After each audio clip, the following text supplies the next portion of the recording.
Okay, chapter 3 of the ACE 6th edition personal trainer certification textbook, workbook, Basics of Behavior Change, chapter 3. So this is the beginning of section 2.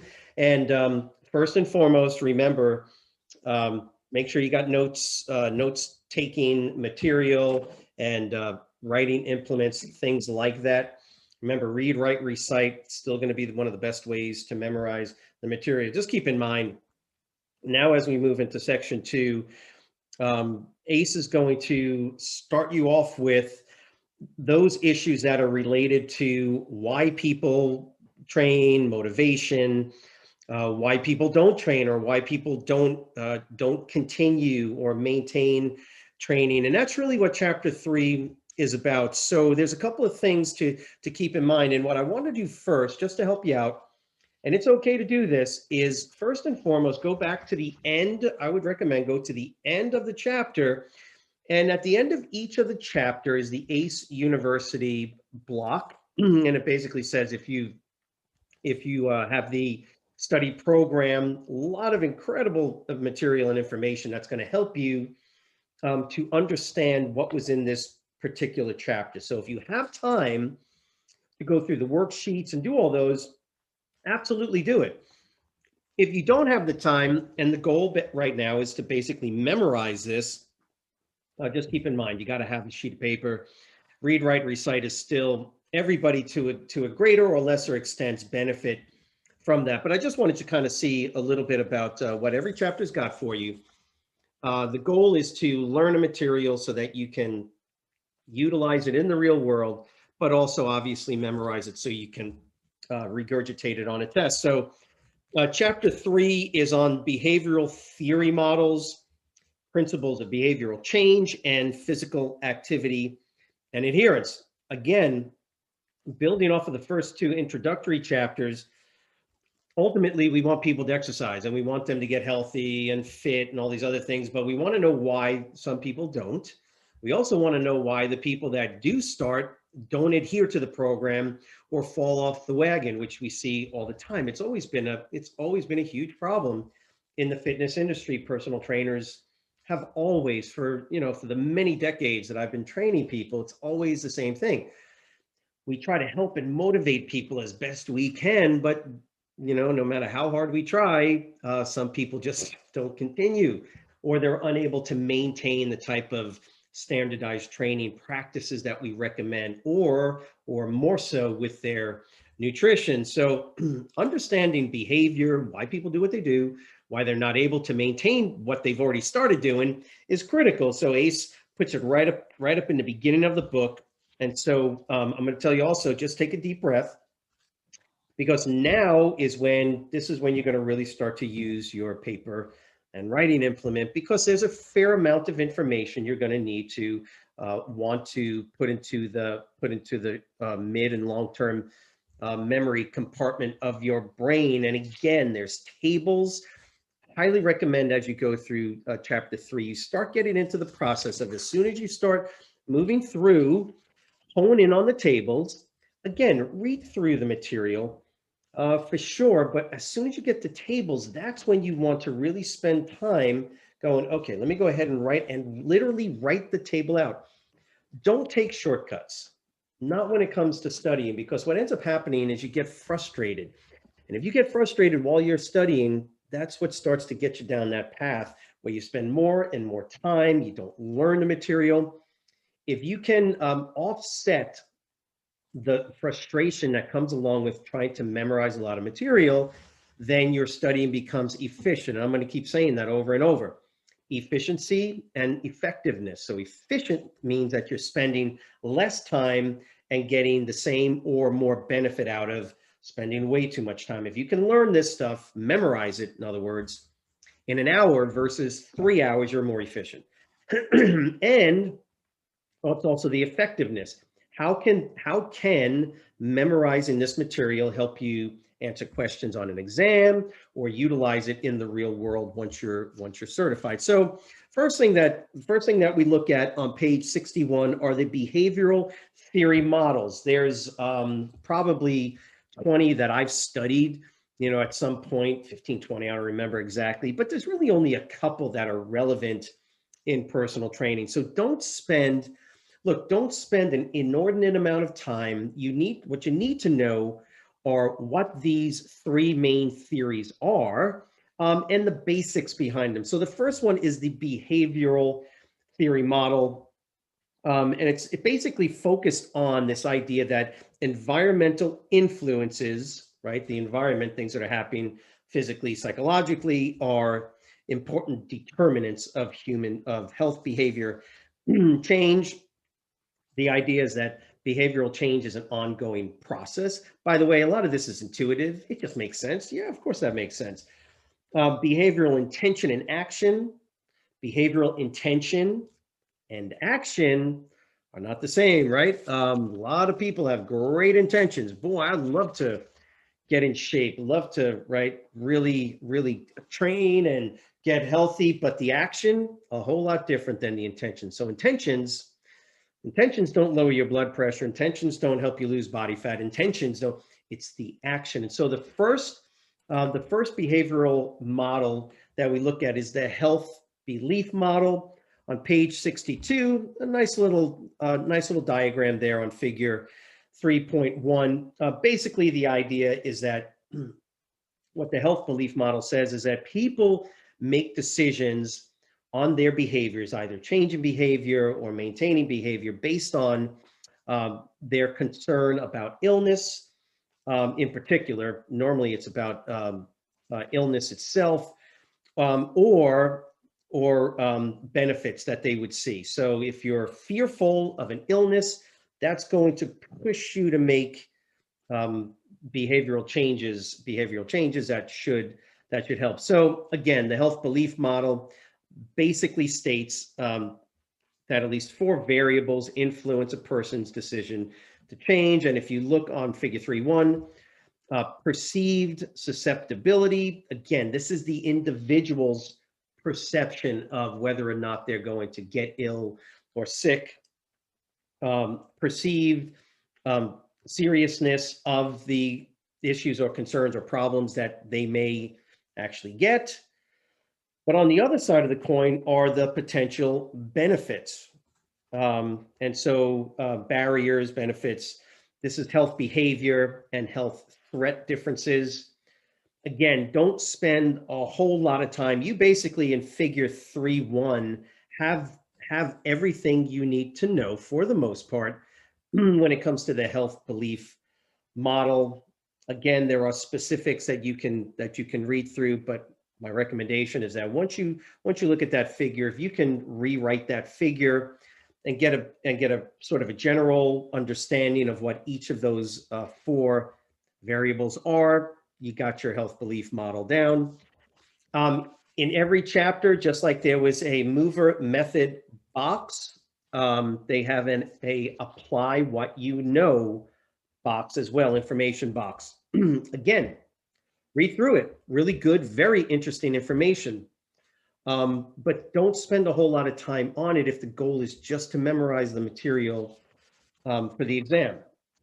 Again, half of the chapter might just be these boxes, because now on page 64, pretty much the entire page is an apply what you know.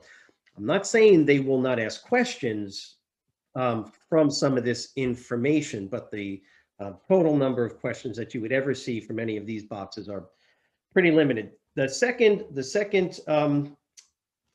theory, health belief, is the self-determination theory, which basically says that different types of motivation is what's going to affect people's behavioral change scenario.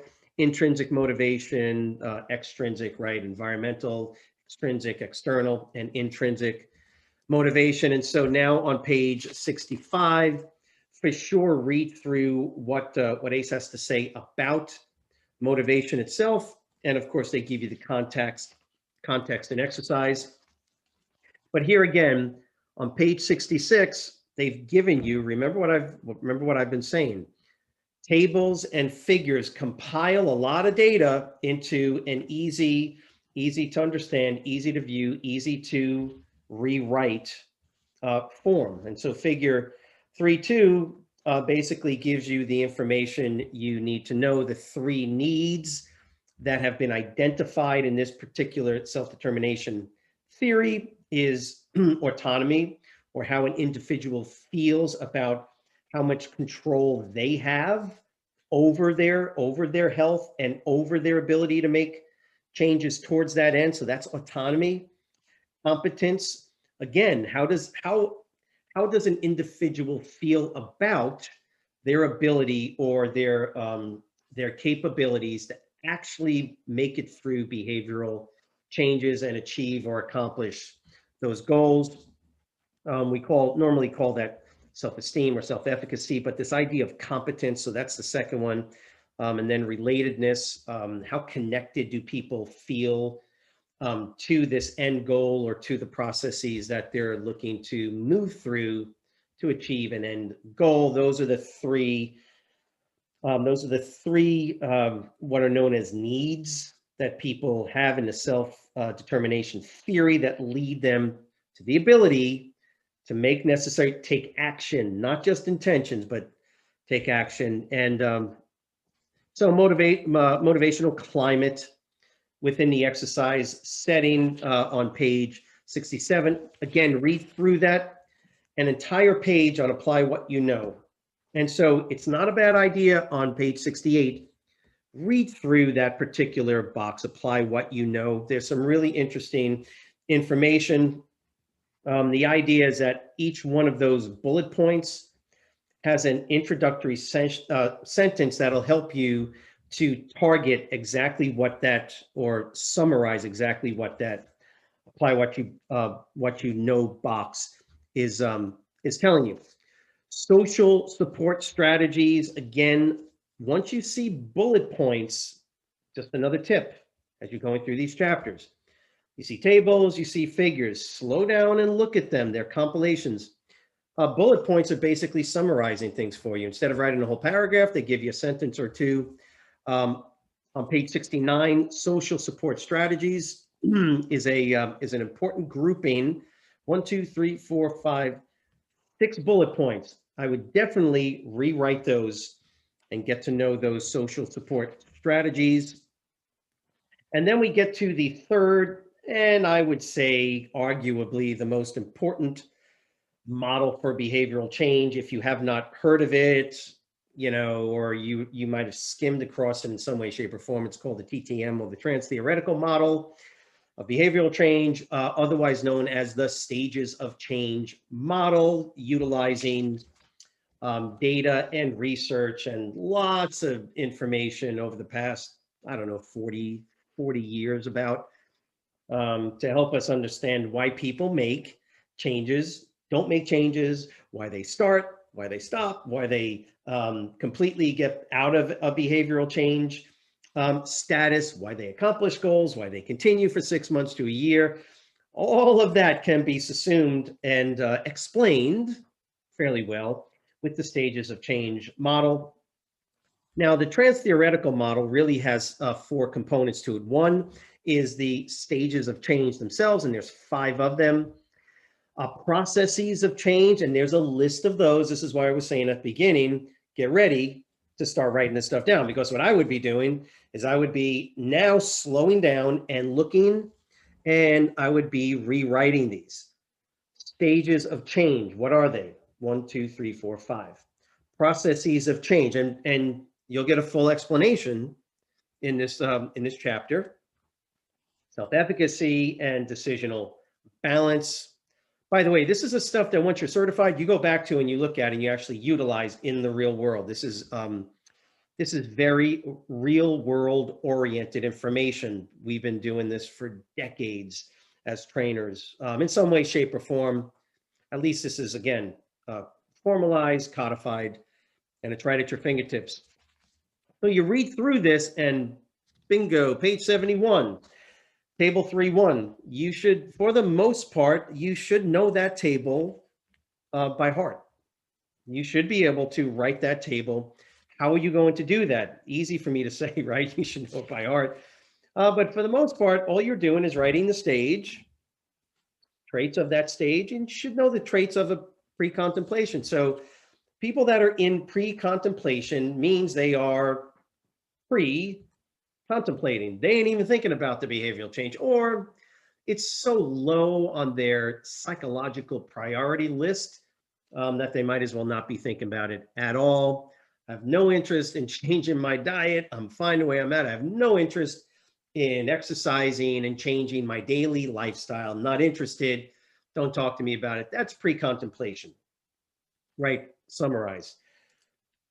What are the goals when you're dealing with somebody in pre-contemplation? Well, I mean, look, don't be throwing things at people and saying, you need to train, no, that's one of the worst things you can do for people that are in this stage of change. They're not in a change state.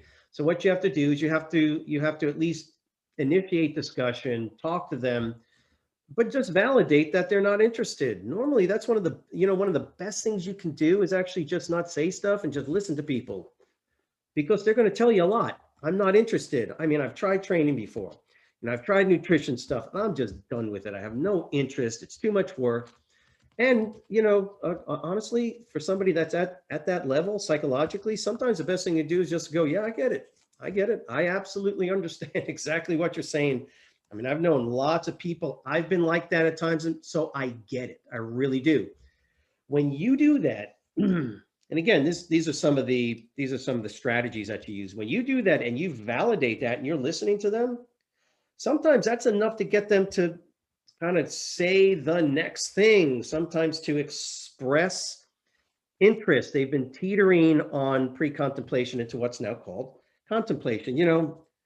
I mean, but look, if I actually knew a more appropriate strategy, well, yeah, maybe I would actually get into but I'm really unsure. What you've done is, if you've listened, you can now help guide them into what's called contemplation.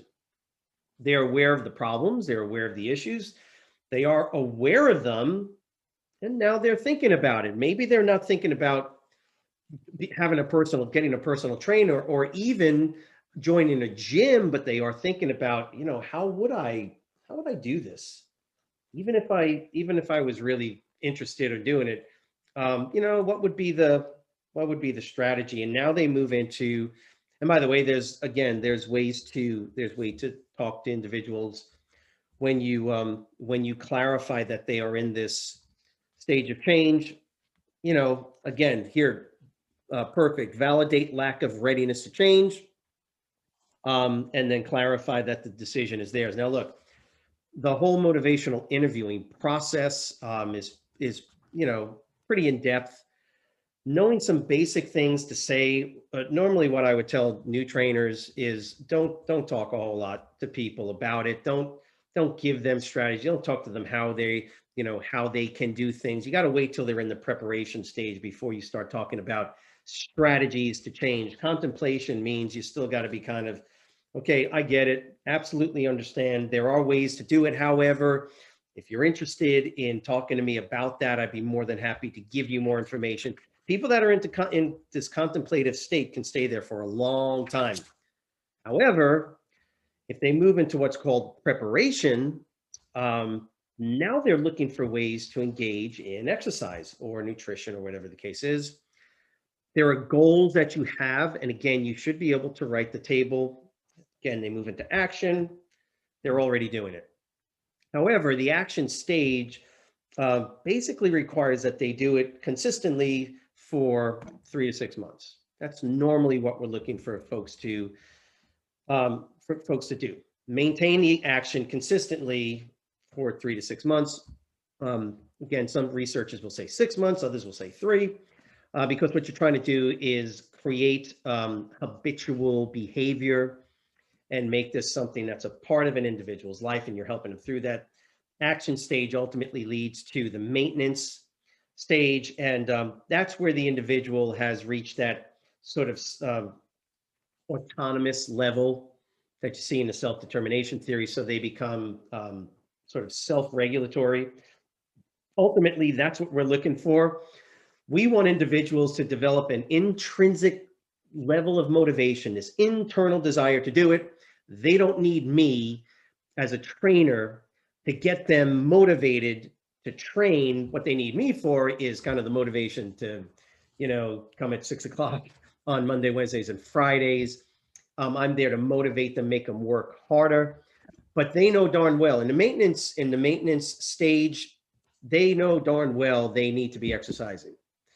For most of you, if you have been training for a year, 2 years, 5 years, for me, it's been, 40 years of training consistently on and off, but I've got over, 40 years of training, which means that if I don't train, something is severely wrong. It's a part of my life, as it is for many of you. It's a part of your lives.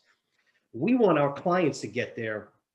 And that's basically what this is telling you. Now, when you move to the processes of change, again, table 3.2, there's a list of processes that individuals go through to move through these different stages, and there are the descriptions. Definitely want you to read those. You should know the basic definitions for each of those. Now, page 74, take a step back and read the mover method, because this reality of dealing with talking with a client, right? Because that's what they're going over with you, is here's a personal trainer, here's a client, here's how you would want to navigate through this conversation. And here they are. They're giving you, now just keep in mind, the mover method box shows you the ABCs. Remember, ask, break down, and then collaborate. Okay, so this is what ACE has. ACE has made this very simple for you as a trainer. How do you do it? We're talking about behavior change. We're talking about processes of change. Ask. So asking powerful, open-ended questions. Remember, open-ended means it's not a yes, no.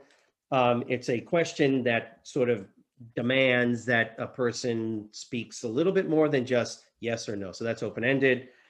Break down barriers, and here you have a conversation. It's great information. It really is. Then on page 75, we move into what is essentially one of the prime variables that you need to know and understand in the real world, which is this concept of self-efficacy. Basically, self-efficacy says that you feel a certain way about your ability. You feel strongly, or you don't feel very strongly, about your ability to accomplish goals and complete tasks. People with a high sense of self-efficacy know that if they start a project, they start doing something, they're going to see it to completion. People with low self-efficacy, they may start a task, but they really don't feel like they have the ability or the confidence. And self-efficacy could also be called, more generally, self-confidence. So the key here is that you memorize the sources of self-efficacy. Again, think about you're navigating two roads, two paths here. One is the real world. We use this sources of self-efficacy all the time in the real world while we're training people. There's also the academic part that you got to memorize what these sources of self-efficacy are. There's generally considered to be 5. Again, you would list these down, sources of self-efficacy. First is past performance or experience. Banderas is the one that came up with this. And he basically said, there's a lot of different ways that people can feel more confident about their ability to accomplish goals and achieve tasks completion.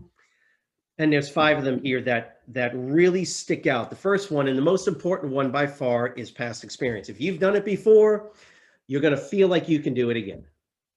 Period. If you were able, it's one of the reasons why, believe it or not, when we're training people, I want to know, or people that are trying to lose body fat, I want to know if they've been successful at it before. Because what people normally do, this has been my experience, is that I'll never be able to maintain weight loss because I've done it 5 times, and I'll stop them and I'll go, whoa, wait a minute. You've lost weight. You've done it 5 times in your life. Oh yeah. I lost 20 pounds 5 years ago. I lost 30 pounds 3 years ago. Don't get me wrong. That's not healthy to lose weight and gain it back. However, when they get to me, they get to you as a trainer, you can stop that roller coaster, right? By using appropriate methods of training and motivation. The point is that when you tell me you've done it before, that's going to help your self-efficacy, because that's a past experience. When you've accomplished, when you've done things over and over, and you've completed tasks, and that's what you use in your discussions with people. So that's the first one. Vicarious experience simply means that another individual very similar to you, whatever that means, whatever similarities there are. Look, if he can do it, I can do it. Kind of the other thing is that that'll help you feel like you can actually accomplish goals, is if you see other people doing it. You can see why it's not as powerful as past experience, where I've done it myself. But if I've seen other people do it, right? If you go to Weight Watchers, for instance, they use a lot of these tools, psychological tools, to help people. That's why they come into groups. I've lost 10 pounds going through this. So vicarious experience, verbal persuasion, that typically occurs in the form of feedback. This is where the trainer comes in. So again, not as strong as a builder of self-efficacy as the other two, but for sure it's one way. Psychological state appraisals, depends on where you're at psychologically. If you're in a depressed psychological state, just as a for instance, wherever you are in your emotional state of arousal, again, depression, that could affect your, again, self-efficacy. Again, these sources of building self-efficacy have higher or lower levels of effectiveness. And then, of course, emotional state and mood appraisals. So psychological state and emotional state. Now, I said 5, but you can add what are known as imaginal experiences. Like I say, 1, 2, 3, 4, 5 are the ones we use. Imaginal experiences number 6. Again, they have it in there, but for the most part, it's not going to have as strong, powerful as an effect. And so with this information, keep that in mind. Those are your actual sources of self-efficacy. Then you move into decisional balance. There is a decisional balance worksheet that you can use, right, when you're actually training clients. So ACE has given you an actual worksheet that you can use. But again, decisional balance, people are going to weigh back and forth, right? The pros and the cons, and that's what the decisional balance or decisional balancing does for individuals. Another thing to keep in mind is this concept of motivational interviewing, which I've already mentioned. Again, boom, page 80, think it through. Once again, there's kind of a summary of how you can actually utilize the stages of change information in a real life setting. You can move through that, and then you'll understand lapses and relapses. Then the idea of this concept of willpower. Again, I'm moving you through this. It's information, very interesting information, but now you want to get to page 82, which is the principles of behavioral change, what we call operant conditioning. See, here's what's going to happen is you're going to look at the terms and you're going to go, oh no, I've got to memorize more psychology. No, what you do is you write down operant conditioning, and you would simply write down its definition: process by which behaviors are influenced by their consequences. Okay, not that difficult a concept. If you write it down over and over and over, operant conditioning and the definition, operant conditioning and the definition, you'll memorize it. And then you won't be so fearful of the word when you see it. When you see it again. Move through to page 84, cognitions and behavior. Now look, I'm going to tell you not to look at page 85 yet, because ACE drew out some real interesting infographics here that may get you a little bit confused. If it does, don't worry about it. What I want you to think about is read through at the bottom of page 84, replacing irrational thoughts. Again, there are some bullet points and questions that you should think to yourself.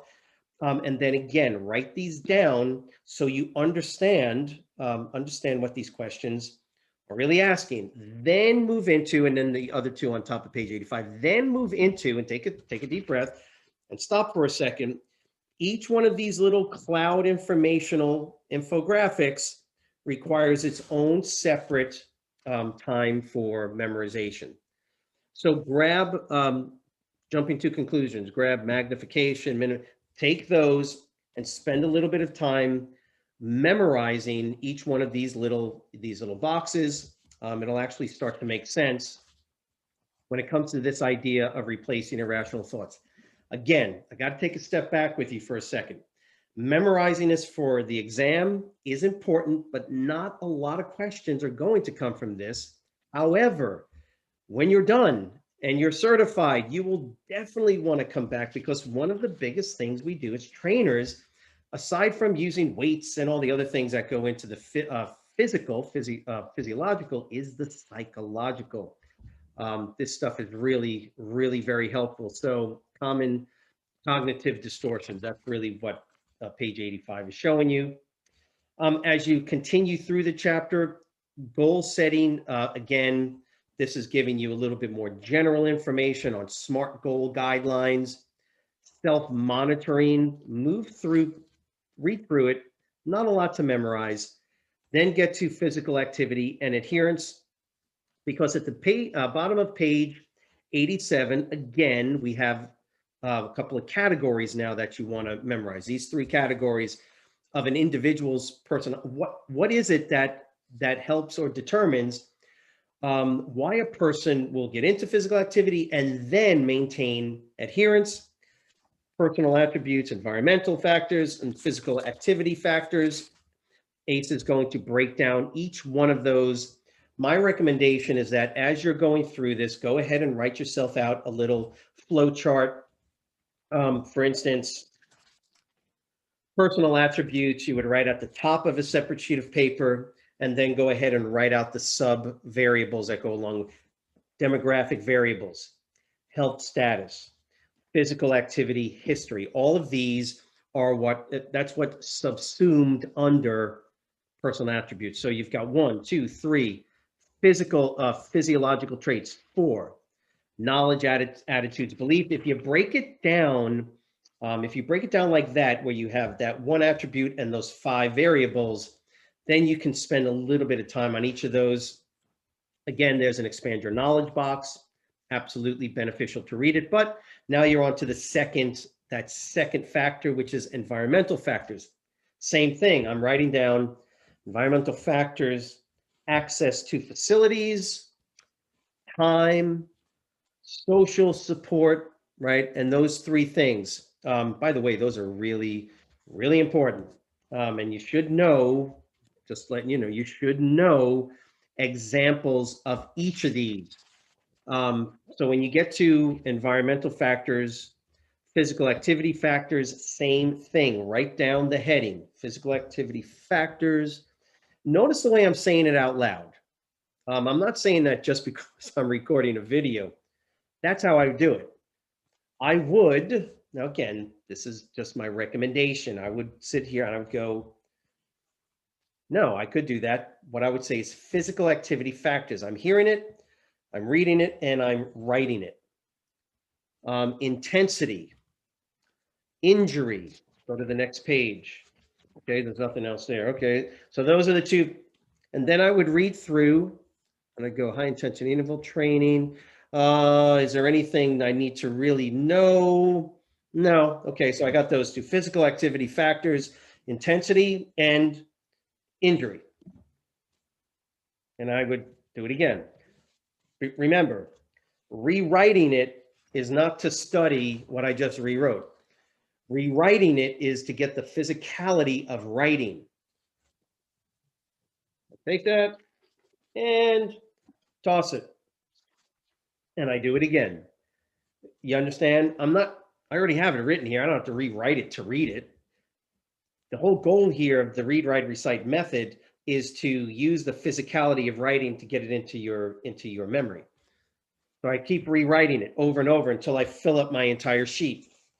Turn my sheet over and I keep rewriting. What I've done is I've created an efficient way to study. Now that's just chapter 3. Now think about this. As you get through the rest of your chapters, you're going through a lot of paper. But I will say this, once I instituted this into my study life, Anything that I do, anything I learn, even today, that is my go-to method. It's been exceedingly helpful and creates an efficiency that it takes a little bit of time up front, but you won't get frustrated. So, I kind of gotten to the end of chapter 3 and just keep reiterating this idea of the study methodology. Here's what I recommend.